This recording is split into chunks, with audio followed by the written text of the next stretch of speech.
Hi, I'm Paige. I'm a therapist by trade and a parent educator by passion.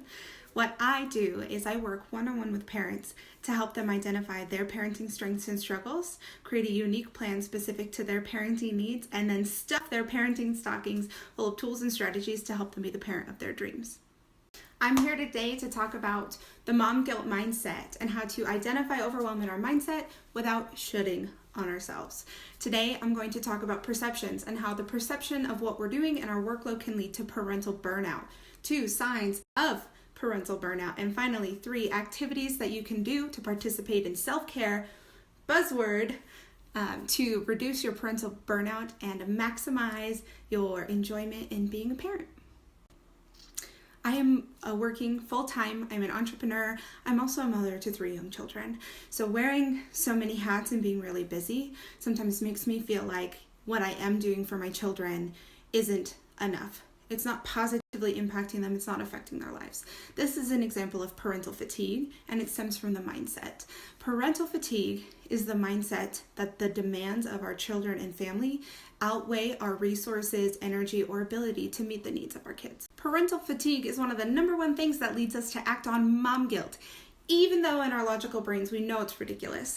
For example, I was really tired one week, didn't make any of my kids home-cooked food.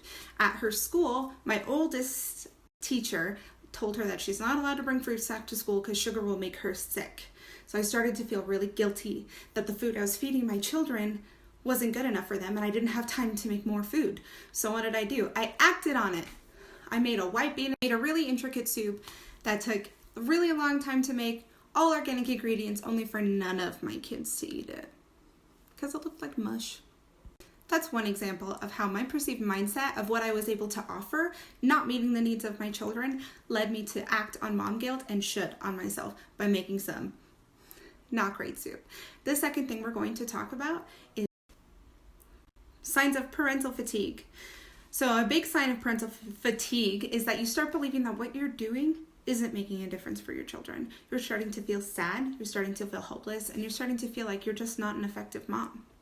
A big one that I hear often from parents I work with is that sometimes you feel like your kids would be better off without you or with a different parent.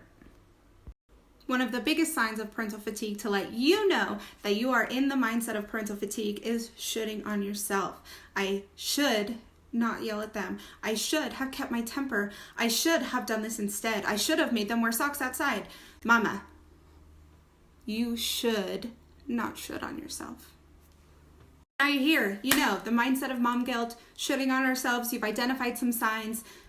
Where do we go from here? Tip 1, outsource, outsource, outsource. Outsource, mama. You got somebody that can take those kids for an hour? You got someone who can let you walk away for 10 minutes?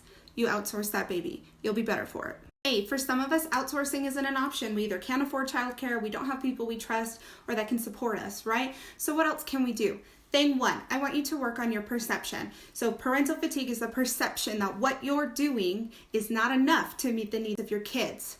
I need you to do these things. Get a pen, get a pencil, we're gonna do a thing. Hey, thing 1 to work on perception. Write down what type of parent you want to be. What kind of parent is important for you to be? For me, it's important to me to be a patient, present parent. What's important to you? Thing 2, we're going to create a plan to be the parent you want to be. So we need solid goals for our brain. So I want to be a patient, present parent. Thing 2, write down how you are going to be that parent this week. This week, I'm going to enact a no phone zone from when the time my kids get home from childcare until they go to bed. So that way I can devote my full attention to them without having to should on myself after they go to sleep. Thing 3, you're going to review that goal. Did you do it? How did it make you feel? And guess what? You've already identified the things that are most important to you as a parent. So you can just take that soup, toss it out because you're killing it. You're killing the parent game. And when you have a realistic goal of the parent you want to be, you can fight the mindset of mom guilt and shoulding on yourself because you've already identified the ways you are going to be the parent you need to be and the parent that your kids need you to be. All right, there you have it. We've talked about the mindset of mom guilt and how our perceptions of what we're offering not being good enough for our kids lead to parental fatigue.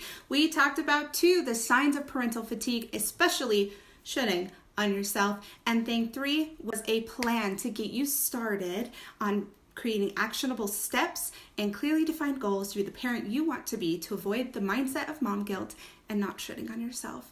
Always remember, you are an incredible parent and you just need somebody in your corner to remind you sometimes.